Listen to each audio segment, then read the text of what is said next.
이 말씀에 은혜 있으시기 바랍니다. 오늘 여기 본문은 굉장히 난해한 구절이에요.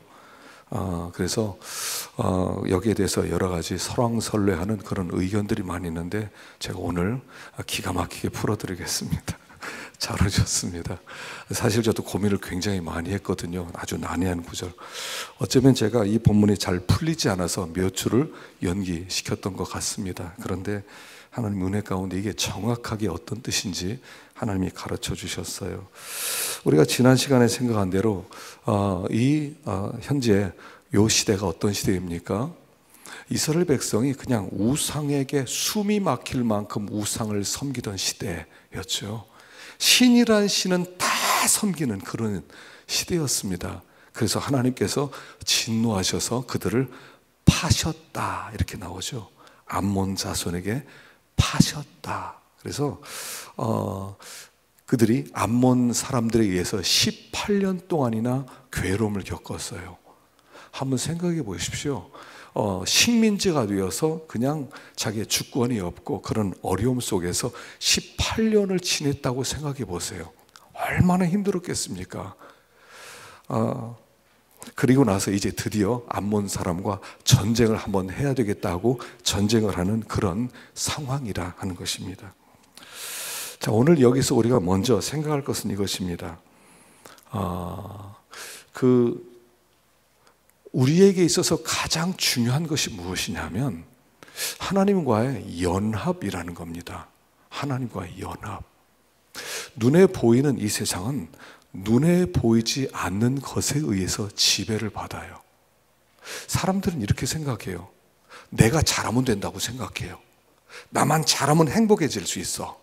나만 잘하면 나는 복을 받을 수 있어. 나만 잘하면 행복해질 수 있어 라고 생각해요. 근데 그렇지 않다는 겁니다. 눈에 보이지 않는 세상이 있어요.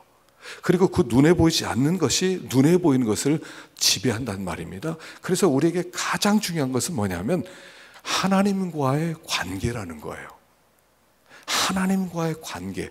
사실은 이 이야기가 끝까지 이제 이어지는 거예요. 그래서 어쩌면 오늘 이 문제를 풀기 위해서 가장 중요한 단서가 바로 이거예요.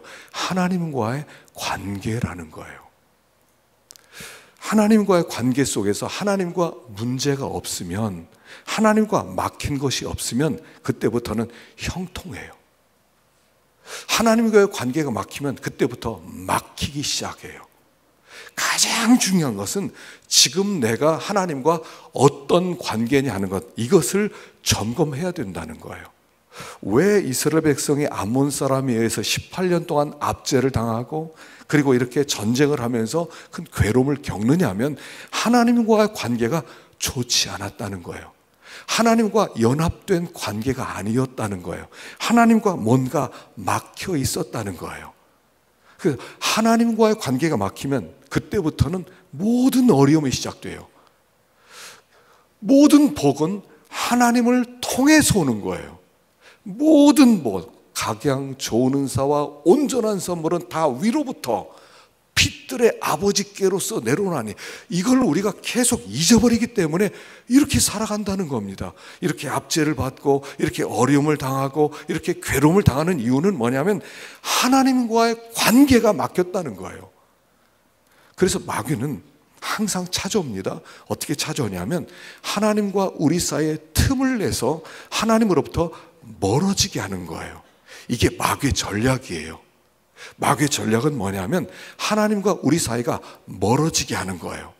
지금 우리나라와 지금 이제 평창에 올림픽이 있어서 이번에 북한에서도 사절단과 응원단도 내려오고 선수단도 내려왔어요. 그런데 이걸 잊으면 안 돼요. 북한의 전략은 한 가지예요. 미국과 한국을 멀어지게 하는 거예요. 전 정치를 잘 몰라요. 그러나 하나는 알아요. 우리 미국 없으면 우린 존재 못해요. 미국도 우리를 이용하지만 우리도 미국 없이는 존재를 못해요. 그래서 북한은 미국과 우리를 멀어지게 하는 거예요. 똑같아요. 마귀가 하는 일이 뭐냐면 하나님이 없이는 우리는 못 살아요. 근데 하나님부터 멀어지게 해요. 그럼 바보처럼 하나님 없이 나 살 수 있어. 그리고 하나님으로부터 멀어진다는 거예요. 그러나 하나님이 떠나는 순간 우리는 하나님의 안전 보호막에서 떠나게 되는 거예요. 하나님의 안전 보호막 속에 우리가 있는데 하나님을 떠나는 순간 그때부터 우리는 하나님의 보호를 받지 못하고 우리가 우리를 보호해야 되는, 우리가 우리의 하나님이 되어야 된다는 사실이에요. 하나님이 보호해 주셔야 되는데 내가 나를 보호하려고 그래요. 그래서 들판에서 뭐 이렇게 야생에서 갈 때요, 들짐승들이 밤에 많이 나타나지 않습니까? 불을 피워야 돼. 불을 피워놓으면 불 때문에 야생 동물들이 곰이나 늑대나 이런 것들이 덤비지를 못해요. 그러나 불이 꺼지면 덮치는 거예요. 그것처럼 하나님이 우리 안에 계셔서 하나님과 바른 관계, 여기 하나님과 바른 관계라는 것은 전심으로 하나님을 찾는 것을 이야기하는 거예요. 최소한도로 나 예배는 적어도 드리고 있어요, 나 하나님도 이렇게 헌금은 드리고 있어요, 이런 정도가 아니라 전심으로 하나님을 찾고 하나님 없이 살 수 없습니다 하는 요 관계만 맺어지면 형통이에요. 막히는 게 없어요. 성도의 앞길에 막을 것이 아무것도 없어요. 하나님과의 관계만 회복되면. 근데 여기에 문제가 생기면 위험해지는 거예요. 지난주인가요? 조선일보에 이런 기사가 있었어요. 영국의 메일리 데일리라고 하는 데일리 메일이라고 하는 신문이 있는데 거기서 이런 기사가 나왔대요. 지금 온난화 때문에 문제가 많잖아요. 우리나라가 온난화돼서 이번에 겨울도 굉장히 추웠고 또 여름에는 그 아주 점점 더 태풍이 강해지고 있고, 그리고 지금 각 곳곳에 그런 기상 이변들이 나타나는 건 지구 온난화 때문인데, 온난화의 원인을 사람들이 이산화탄소 때문이라고 생각했다는 거예요. 탄소량이 많으니까 그 탄소가 너무 많아져서 이 지구 대기권에 꽉 차다 보니까 점점 더 더워지다 보니까 균형을 잃었다는 건데, 그래서 이번에 이런 보고가 있었대요. 그게 아니라는 거예요. 자기장에 문제가 생겼대요. 지구 속에는 핵이 있어요. 핵이 엄청나게 빠른 속도로 돌아가고 있어요. 그러면서 이 지구는 하나의 큰 자석이에요. 위쪽에 N극, 밑에 S극, 그래서 자석을 만들어서 이 자기장이 모든 사람들을 보호하고 있다는 거예요. 태양에서는 태양광, 방사선, 뭐 이런 모든 것들을 방어하고 있는데, 지금 200년 전부터 자기장이 줄어들기 시작해서 지금 15%가 줄어들었대요. 그러니까 오존층도 더 구멍이 더 커지고, 그리고 더 온난화 현상이 더 커지고, 그래서 앞으로 이게 좀 더 가면 N극과 S극이 또 바뀌기도 한다네요. 근데 그렇게 되면 굉장히 어려운 일이 생긴대요. 태양에서 오는 그런 방사선을 막지 못하니까 암에 걸리는 사람이 2배가 많아지고요. 또 지구의 어떤 곳에서는 사람이 전혀 살 수 없는 그런 곳도 나오고요. 정전 현상이 자주 일어나서 이제부터는 전기 없이 몇 달씩 살아야 되는 그런 때도 온다는 거예요. 문제는 자기장이 있대요. 여러분, 자기장 눈에 보입니까? 의식이나 했습니까? 근데 그게 약해지니까 이런 현상들이, 엄청난 일들이 벌어지고 있다는 그런 분석이 나왔다는 겁니다. 자, 우리가 지금 당하는 어려움이나 이렇게 힘든 일이나 이런 괴로운 일들이 하나님과의 관계가 있었다, 관계 때문에 그렇다라고 생각해 보셨냐는 거예요. 내가 하나님 앞에 바른 관계, 하나님을 찾지 않는 관계, 하나님을 무시하는 관계, 그것 때문에 내가 어려움이 왔다, 그거 생각해 봤냐는 거예요. 전혀 원인을 다른 곳에서 찾고 있는 거예요. 그 얘기는 뭐냐면 진짜 원인을 놔두고 다른 것을 자꾸 다른 일을 통해서 이 문제를 해결해 가려고 하고 있다는 뜻이에요. 왜 암몬 자손이 18년 동안이나 압제라고 고통을 당했냐면 하나님과의 관계가 문제가 생겼다는 거예요. 하나님과의 관계가 해결되지 않으면 이 문제로부터 벗어날 길이 없다는 거예요. 그래서 이 사사 입다에게는 어떻게 하나님과의 관계를 회복할 수 있느냐의 그 얘기가 쭉 나온다는 것입니다.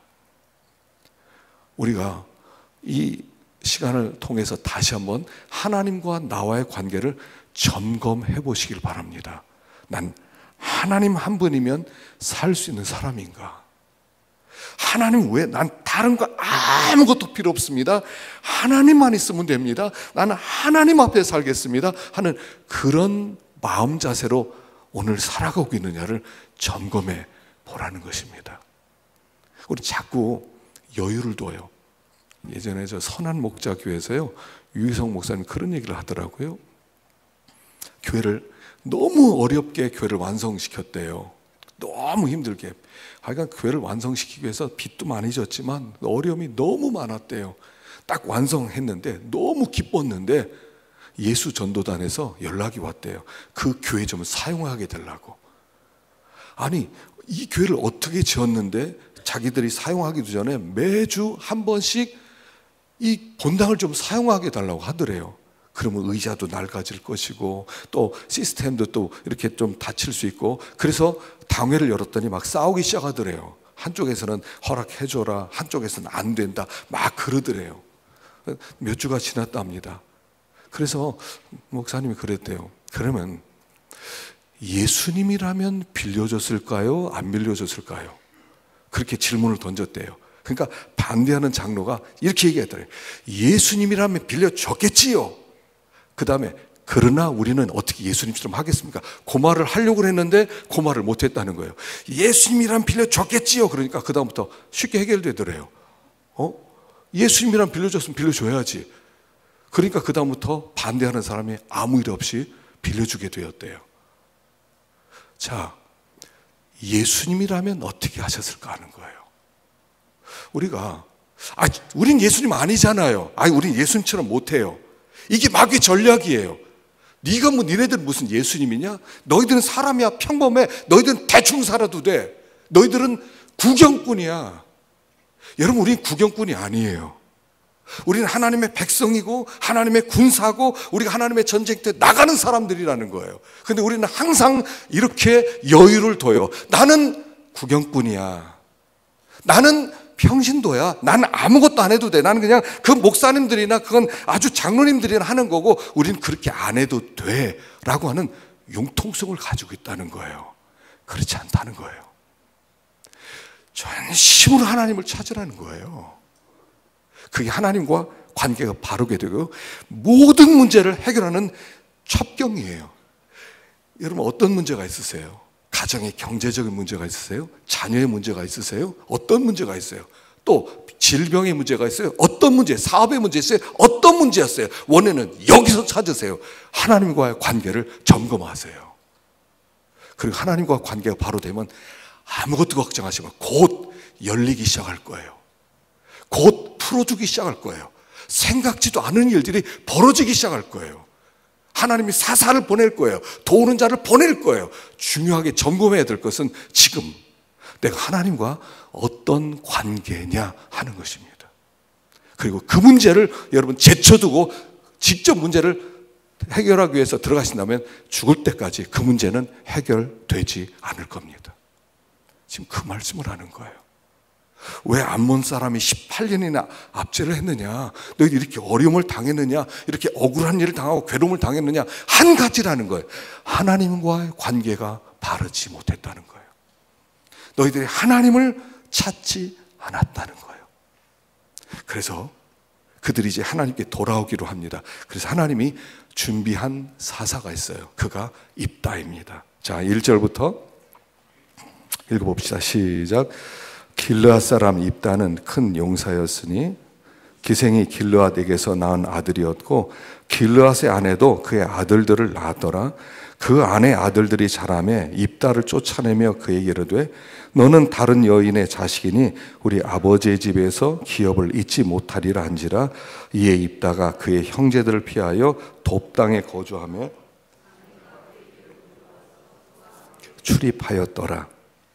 자, 이 길르앗은 길르앗 사람 입다는 어떤 사람이냐면요, 기생이 길르앗에게서 낳은 아들이었대요.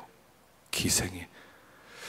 그 당시에는 세 계층이 있었어요. 하나는 정실 부인으로부터 난 아들, 그 다음에 첩이 있었어요. 첩으로부터 난 아들, 거기까지도 인정해요. 그런데 가끔씩 바람을 피워서 창녀들, 기생은 창녀를 얘기하죠. 창녀와 동침해서 낳은 아들, 이런 사람을 사생자라고 불러요.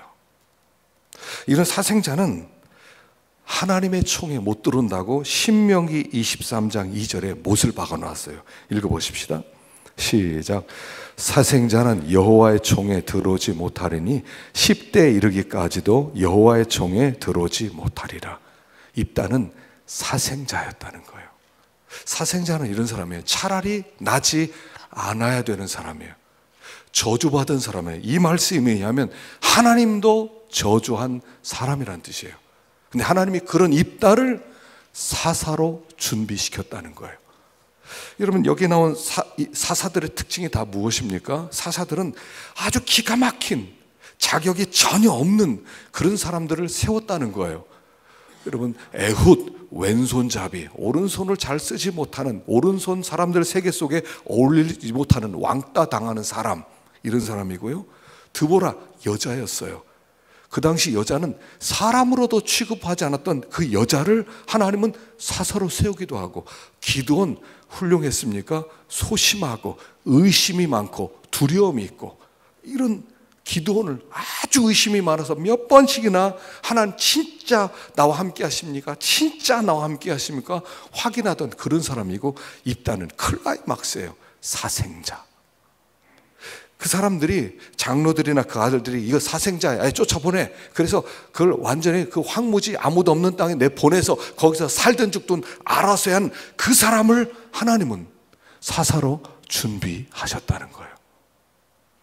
하나님께서 쓰시는 사람을 보면요, 뭐 그 사람이 용사였으니까, 힘이 있었으니까, 아니, 그 당시에 힘 있는 사람이 없었겠습니까? 몇백만 명 속에 힘 있는 사람이 없었겠어요? 싸움 잘하는 사람이 없었겠어요?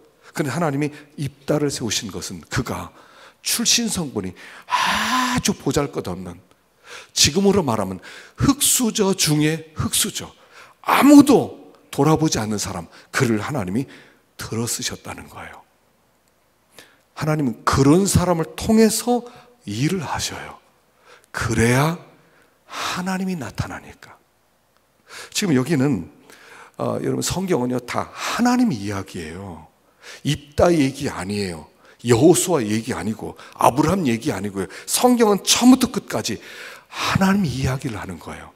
주인공이 하나님이시라는 거예요. 입다가 훌륭해서 전쟁에 이겼다는 것이 아니라 하나님께서 입다를 통해서 그들을 건지셨다는 이야기를 하는 거예요. 우리는 어떤 사람이 일을 잘하면 자격이 있을 거라고 생각해요. 그 사람 능력이 있었으니까, 실력이 있었으니까, 전쟁을 잘하니까 이겼지. 우리는 사람에게서 그 원인을 찾으려고 하는데 하나님 그렇지 않다는 거예요. 너희들에게는 원인이 없다는 거예요. 너희들에게 어떤 원인도 없이 내가 너희들에게 승리를 주고 싶었다. 내가 너희를 돌보는 하나님인 것을 드러내기를 원한다. 그래서 입다를 쓰셨다는 거예요. 그러니까 우리가 하나님께 쓰임을 받을 때 뭐 금수저야 돼, 뭐 좋은 대학을 마쳐야 돼, 내가 뭐 실력이 있어야 돼, 그런 거 아니에요. 한 가지만 있으면 돼요. 그게 뭐냐면 믿음이에요. 그래서 여기 11장 11절에 보면, 제가 읽겠습니다. 제가 거기 기록은 안 해놨는데, 이에 입다가 길라 장돌과 함께 가니 백성이 그를 자기들의 머리와 장관을 삼은지라 입다가 미스바에서 자기 말을 다 하나님 앞에 아뢰니라. 입다가요 쫓겨난 사생자였는데 그가 돕당에서 하나님을 붙잡고 있었다는 거예요. 하나님을 붙잡고 있었어요. 하나님께서 아무것도 안 봤어요. 그냥 믿음 하나를 보는 거예요. 입다가 항상 하나님 앞에 나와서 있었던 일을 다 고해요. 하나님, 이런 일이 있었습니다. 하나님, 이런 일이 있었습니다. 그냥 하나님을 붙들었던 입다를 사생자라 하더라도, 흙수저라 하더라도, 실력이 없고 능력이 없고 자격이 없다 하더라도 하나님이 그를 붙드셨다는 거예요. 그래서 우리가 하나님 한 분만 붙들면 돼요. 하나님 한 분만.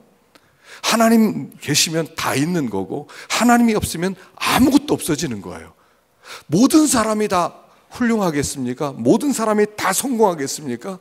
어떤 사람 머리도 좋고 어떤 사람 머리도 나쁜데, 어떤 사람 잘생겨 어떤 사람 못생겼는데, 어떤 사람 키가 크고 어떤 사람 키가 작은데, 그러나 한 가지예요.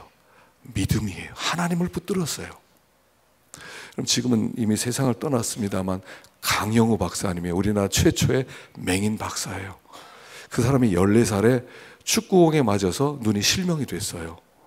그리고 그의 홀어머니를 모시고 살았는데 홀어머니가 충격을 받아서 뇌졸중으로 세상을 떠나요. 그의 누나가 있었는데 그의 누나가 봉제 공장에서 일하다가 동생들 이렇게 먹여 살려서 하다 과로해가지고 세상을 떠나요. 3남매가 남았어요. 뿔뿔이 흩어져요. 그래도 이 강영우 박사님이 부모님으로부터 받은 믿음이 있었어요. 물론 낙심도 많이 하고요. 이분이 막 별 충동을 많이 느끼고 자포자기 한 적도 있었어요. 그러나 그가 끝까지 믿음 하나를 붙잡았어요. 어느 날 점자를 배워가면서 글을 하나 읽기 시작하는데 이런 글을 읽었대요. 나에게 없는 한 가지 때문에 불평하지 말고 나에게 주신 10가지 때문에 감사하자. 그거 하나를 붙들었대요. 그리고 나서 이제부터 나는 불평은 없다. 감사밖에 없다. 그리고 나서 공부를 시작하는 거예요. 중등과정, 고등과정, 맹학교 마치고요. 대학을 가는데 그 당시에 대학을 보내줍니까? 그 당시는요. 그분이 그래요. 버스를 타면 차장이 밀어냈대요. 맹인이 어디 들어오냐고 근데 쫓아내고요. 물건을 사러 가면 재수없게 맹인이 아침부터 물건 사러 저녁에 오라고 쫓아보내고요. 학교를 가려면 무슨 맹인이 학교 다니고 쫓아내고요. 그때 그가 믿음을 계속 잡은 거예요. 그리고 대학을 연세대를 들어가서 장학생이 되고 그리고 공부를 하고 피츠버그 미국에 있는 대학을 들어가고 거기에서 동정받지 않기 위해서 자기가 더 열심히 공부를 했대요. 나중에 그가 이제 부시 대통령 장애인 위원회 정책 차관보가 됐어요. 그러니까 대통령이 되면 500명을 뽑을 수 있는데 500명 안에 들어가는 거예요. 상원의원이 사인을 하는데 그분이 이렇게 얘기해요. 내가 맹인이 되어서 복을 많이 받았다. 내 아내는 내가 맹인이 되어서 특수교육을 해서 교육자가 되었고 내 큰아들은 아빠 눈 고쳐준다고 안과 의사가 되었고 내 둘째 아들은 내 연설문 고쳐주기 위해서 글을 읽다가 변호사가 되었고 후에 오바마 대통령의 특별 보좌관이 돼요. 맹인 되어서 하나님이 쓰셨다는 거예요. 여러분 맹인을 쓰는 거예요. 하나님은 모든 것을 가진 사람을 쓰는 것 같지만 연약한 자를 써요. 없다고 얘기하지 말라는 거예요. 하나님 왜 안 줬냐고 원망하지 말라는 거예요. 하나님이 붙들기만 하면 사생자도 쓰고 맹인도 쓰고 다 쓰신다는 거예요. 중요한 것은 하나님이 붙들었다는 게 중요한 것이지 내 안에 무엇이 있냐가 중요한 것이 아니라는 거예요. 입다는 사사 중에서 가장 자격 없는 사사였다는 것을 가르쳐줘요. 오늘 똑같이 우리에게 말씀하는 겁니다. 자격 찾지 말라는 거예요. 난 없어. 왜 없어요? 있는 걸 얘기해 보라는 거예요. 있는 걸 얘기해 봐라. 우리 이번에 제자훈련 숙제 중에 하나가 뭐냐면 감사일기를 쓰는 거 있습니다. 감사일기. 매일 하루에 3가지씩 감사한 내용을 쓰는 거예요. 그리고 배우자의 칭찬할 만한 거 3가지를 찾아서 제출하는 거예요. 감사일기. 여러분 찾다 보면 안 바뀌겠습니까? 하나님이 붙잡았다는 것이 중요한 것이지 내 속에는 실력이 그렇게 중요한 게 아니라는 것을 이야기해요. 자, 그런데 여기 있다가 전쟁터에 나갈 때 소원을 했습니다. 자, 36절부터 한번 읽어보십시다. 시작. 딸이 그에게 이르되 나의 아버지여, 아버지께서 여호와를 향하여 입을 여셨으니 아버지의 입에서 낸 말씀대로 내게 행하소서. 이는 여호와께서 아버지를 위하여 아버지의 대적 암몬 자손의 원수를 갚으셨습니다 하니라. 또 그의 아버지에게 이르되 이 일만 내게 허락하사 나를 2달만 버려두소서.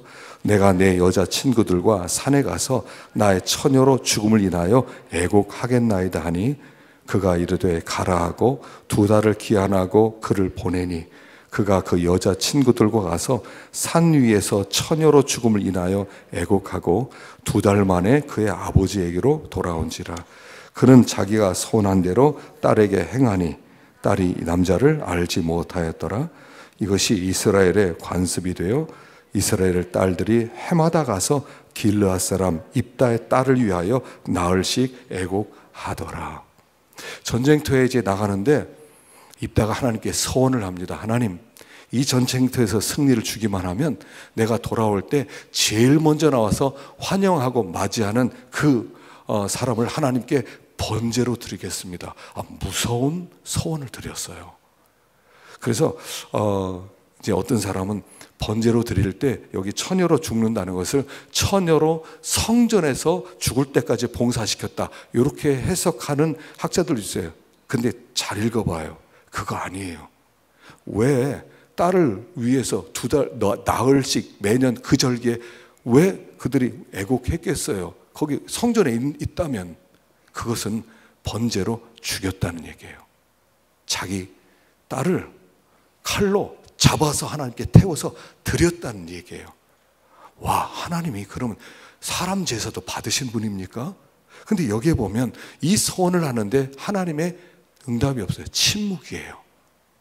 번제를 드릴 때 하나님이 됐다, 드리지 마라 하고 그 이삭 드릴 때 하나님이 막으시잖아요. 여긴 막는 게 없어요. 그대로 받아요. 여긴 뜻이 있어서 그래요. 자, 전쟁터에 나갈 때 서원을 해서 오면 내 누구든 바치겠습니다 그랬을 때 딸이 소고를 치고 춤추며 나와요. 그러니까 옷을 찢으면서 슬퍼해요. 왜 하필은 너냐? 지금 전쟁에 승리를 했습니다. 18년 동안 식민지 생활했습니다. 압제를 받다가 드디어 승리를 했습니다. 그들이 얼마나 기뻤겠습니까? 우리나라 해방됐을 때 저는 없었지만 얼마나 기뻤겠습니까? 이번에 베트남이 23살짜리 축구를 해가지고 결승까지 올라갔거든요. 그래서 베트남 전국이 막 1억 명 되는, 베트남 축구에 대한 열기가 어느 정도냐면 세 사람만 모이면 축구 얘기를 한대요. 그런데 23살 난 아이들이 결승에 올라가니까 막 전국이 들썩였어요. 그때 사람이 이렇게 얘기했어요. 지금 이 기쁨은 우리가 통일되었을 때 기쁨보다 더했다고 그랬어요. 얼마나 기뻤겠어요. 우리나라 2002년에 얼마나 기뻤습니까? 그런데 18년 동안 압제되어서 전쟁에 승리했을 때 그 기쁨은 이거에 못지 않았을 거예요. 정말 기뻐했어요. 근데 갑자기 찬물을 쫙 끼얹는 사건이 서원 사건이에요. 입다의 딸을 죽이는 이 사건이에요. 왜 하나님이 이걸 허락했냐는 거예요. 이런 뜻이에요. 너희들은 기뻐할 자격이 없다는 거예요. 그리고 너희들이 아직, 그들은 이렇게 생각했어요. 우리의 불행의 문제는 암몬 자손이 우리를 압제하기 때문입니다.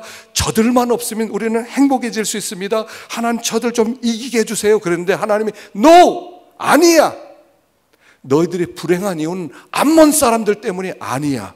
암몬 사람들이 18년 동안 식민지 해서 너희들 억울한 일 당하고 다 빼앗아 가서 아무것도 없기 때문에 불행하다고, 그거 아니야. 너희들의 진짜 문제는 하나님과의 관계야. 그 얘기를 하는 거예요. 너희들은 아직 문제가 해결되지 않았어. 길르앗 사람들의 죄악들, 우상을 섬겼던 그 죄악들은 아직 하나님과의 관계가 해결되지 않았다는 거예요. 거기에 누군가 무죄한 자의 피가 흘려져야 된다는 거예요. 그래서 여기 입다의 딸을 바칠 때요, 바칠 때 언제 서원을 하냐면 우리가 29절부터 읽었는데 여호와의 영이 입다에 임했을 때에 이 서원을 하는 거예요. 이렇게 성령이 임하기 전에 그냥 마음대로 하나님 이렇게 하겠습니다 하는 게 아니라 성령이 임한 상태에서 이 서원을 하게 되었다는 거예요. 어떻게 생각하면 하나님이 시키신 거예요. 지금 너희들에게 승리를 줄 텐데 너희들은 굉장히 승리를 통해서 기뻐할 것이다. 그러나 너희들이 진짜 문제는 암몬과의 문제가 아니라 나와의 문제야. 그 얘기를 하는 거예요. 우리는 자꾸 이렇게 생각해요. 우리 경제적인 문제만 해결되면 우리는 행복해질 것 같습니다. 하나님이 건강만 좋아지면 내가 행복해질 것 같습니다. 제가 취업만 하면 행복해질 것 같습니다. 하나님 집만 사면 제가 행복해질 것 같습니다. 근데 하나님이 이렇게 얘기해. 그거 문제가 아니야. 진짜 문제는 나와의 관계야. 이거부터 회복시켜. 그 얘기예요 지금.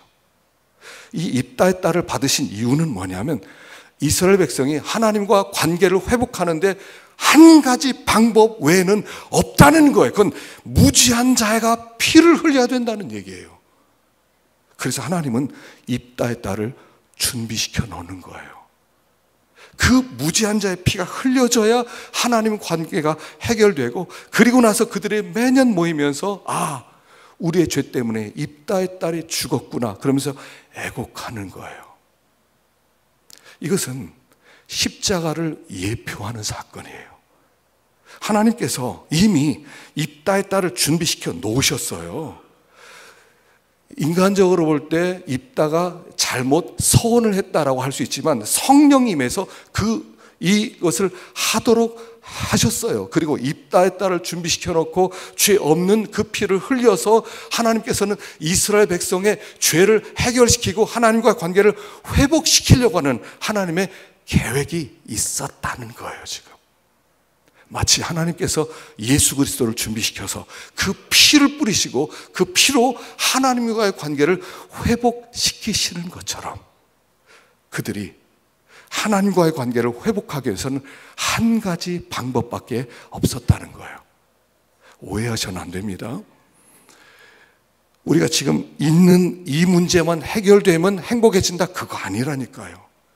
다 있죠. 나 이 문제 때문에 너무 힘들어. 이 문제만 어떻게 해결되면 좋겠는데 그게 문제가 아니에요. 지금 내가 취업을 못한 지가 지금 3년이 됐어. 취업만 하면 좋겠는데 하나님 취업만 좀 하게 해주세요. 아니, 그 문제 아니에요. 내가 병이 들어서 너무 힘들어요. 너무 괴로워요. 하나님 이 병만 해결해 주시면 내가 주님 잘 섬게. 아니, 그거 아니야. 너의 진짜 문제는 나와 관계가 회복되는 거야. 그래서 여기 입다의 딸을 드리는 것을 서원제예요. 서원제. 이스라엘 백성은 5가지 제사가 있어요. 하나, 번제, 소죄, 속죄제, 속건제, 그리고 화목제예요. 이 화목제 속에 감사제와 서원제가 있는 거예요. 그러니까 입다의 딸이 드려진 것은 뭐냐면 화목제로 이 딸을 갖다 드리는 거였어요. 화목제, 여기서 이 5가지 제사의 다 상징은 예수 그리스도라고 그랬죠. 예수님을 상징하는 게 번제, 소제, 속죄제, 속건제, 화목제, 이건 다 예수님을 상징하는 거예요. 입다의 딸은 보세요, 부남동녀 외딸이었어요. 예수님도 하나밖에 없는 독생자 아들이었어요. 그런데 왜 딸이에요? 하나님은 이스라엘 백성을 내 처녀딸 이스라엘아 이렇게 부르는 거예요. 그래, 이스라엘 백성을 부를 때 딸이라고 불렀어요. 그리고 그 딸의 대표자인 입다의 딸을 대표로 예수님처럼 하나님께 드려질 제물로 선택해 놓고 그 피로 말미암아 이스라엘 백성 전체를 구원해낸다는 얘기가 입다의 딸 이야기예요. 이건 예수님 이야기예요. 그리고 그들은 매번 모여서 매년 나흘씩 입다의 딸을 생각하면서 애곡하는 거예요. 그 이야기는 예수의 십자가는 과거형이 아니라는 거예요. 예수의 십자가는 현재형이라는 거예요. 우리는 자꾸 이렇게 생각할 수 있죠. 예수님 옛날에 죽었어. 옛날에 힘드셨어. 참 죽으셨으니까 내가 구원받았어. 그게 아니라 그들이 매년 모일 때마다 울면서 입다의 딸의 죽음 사건을 현재화 시켰다는 거예요. 그리고 나서 하나님과 화목되었음을 확인하고 하나님과 올바른 관계를 맺으며 그리고 하나님 앞에서 여기 기쁨을 누리게 되는 거예요. 그래서 이 이야기를 화목제가 주는 축복이 여기 출애굽기 24장 5절부터 나오는데요. 읽어봅시다. 시작. 이스라엘 자손의 청년들을 보내어 여호와께 서로 번제와 화목제를 드리게 하고 모세가 피를 가지고 반은 여러 양푼에 담고 반은 제단에 뿌리고 언약서를 가져다가 백성에게 낭독하여 듣게 하니 그들이 이르되 여호와의 모든 말씀을 우리가 준행하리다. 모세가 그 피를 가지고 백성에게 뿌리며 이르되 너는 여호와께서 이 모든 말씀에 대하여 너희와 세우신 언약의 피니라. 모세와 아론과 나답과 아비후와 이스라엘 장로 70인이 올라가서 이스라엘의 하나님을 보니 그의 발 아래는 청옥을 편듯하고 하늘같이 이스라엘 자손의 존귀한 자들에게 손을 대지 아니하였고 그들은 하나님을 뵙고 먹고 마셨더라. 이게 화목제예요. 이게 화목제예요.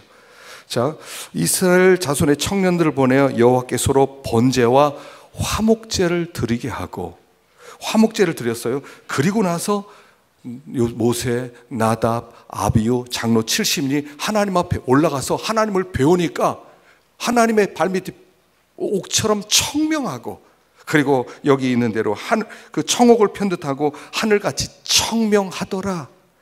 이 화목제로 하나님과의 관계가 회복되고, 그리고 나서 하나님 앞에서 먹고 마셨더라. 이게 결혼잔치를 얘기하는 거예요. 하나님께서 화목제를 받으시고, 그리고 하나님과 결혼한 하나님의 아내로 받아들여 주시고, 그리고 하나님의 모든 풍성함을 나눠주시는 것은 화목제를 통해서란 말이에요. 그것을 여기 입다의 딸을 통해서 받으셨다는 거예요. 받으시는 거예요. 그래서 가장 중요한 문제가 제가 모두에도 말씀드린 것처럼 하나님과의 관계예요. 우리는 하나님과의 관계는 생각도 안 해요. 지금도 그냥 앉아있는 게 세상 생각만 하고 문제 생각만 하고 어떻게 이거 하지, 어떻게 그걸 해결하지. 그런데 그게 아니라는 거예요. 지금 하나님과의 관계가 가장 급선무고, 하나님과 화목하는 것, 하나님의 얼굴을 배웠을 때 청명한, 하나님과 나 사이에 막힌 것이 아무것도 없는, 관계에 막힌 게 아무것도 없어요. 그냥 하나님을 있는 그대로 배없는 화목의 관계, 이렇게 돼야 마치 혼인잔치의 기쁨이 있는 것처럼 그런 풍성함이 찾아온다는 거예요. 다른 데서 문제를 해결하지 말라는 겁니다. 하나님과의 관계성 속에서 문제를 해결하라는 거예요. 하나님과 화목하라는 겁니다. 하나님과 너무 요즘처럼 미세먼지가 가득 찬 것처럼 하나님과 관계가 막힌 게 너무나 많아요. 그리고 뭐를 해결하겠다는 거예요? 어디 가서 무슨 문제를 어떻게 해결하겠다는 겁니까? 하나님과 막혔는데. 하나님과 관계를 회복하라는 거예요. 그래서 하나님과 화목하라는 거예요. 막힌 게 없이 청명하게 그의 얼굴을 바라볼 때 하나 한 점 숨김없이 그대로 바라볼 수 있는 그런 화목함. 그래서 하나님은 미리 제물로 예수 그리스도를 준비해 놓으셨다는 거예요. 예수 그리스도를 화목제물을 받으시고 이제 나와 화목하자라고 우리를 초대하시는 거예요. 이제 너희들의 죄를 가지고 나와라. 나와 관계를 회복하자. 나와 연합되자. 너희들은 나의 신부야. 나와 함께 살자. 지금 그 얘기를 하는 거예요. 이 딸의 죽음을 통해서 하나님 우리와 화목하기를 원하시는 거예요. 십자가는 현재형이에요. 과거형이 아니에요. 지금도 그분은 피가 흐르고 있어요. 아직 그분의 피가 마르지 않았다는 거예요. 초대 목사님 중에 아주 이기풍 목사님이라는 분이 있었어요. 그분은 제주도에 나중에 선교사로 가게 됐는데, 이분이 아주 의협심이 많았던 사람이에요. 그 외국의 선교사들이 와가지고 복음을 전하는 거 보고 아주 못마땅하게 생각했어요. 저것들이 와가지고 나라 망친다고, 미풍양속 깨뜨린다고. 그래가지고 한 번은 마포삼열 선교사님이 복음을 증거하는 돌을 가지고요 던졌어요. 그래서 턱이 깨졌어요. 찢어서 피가 나오는데 아무 말도 안 하고 괜찮다고 웃으면서 그 자리를 떠나는 거예요. 그걸 보고 마음에 갇히게 됐어요, 이분이. 그리고 며칠 뒤에 계속 갇히게 됐는데 어느 밤에 잠을 자는데 방에 환해지더래요. 환해지면서 목소리가 들리더래요. 기풍아, 기풍아, 어찌하여 네가 나를 핍박하느냐? 네가 나의 증인이 될 것이다. 바울의 회심과 똑같은 회심을 한 사람이 이기풍 목사님이에요. 그리고 나중에 그 선교사님을 찾아가서 무릎을 꿇고 자기 죄를 회개하고 예수를 믿어요. 그리고 신학교를 들어가게 됩니다. 신학교를 들어가서 공부를 이제 마칠 때가 됐는데, 제주도 선교사를 그때 이제 찾고 있었어요.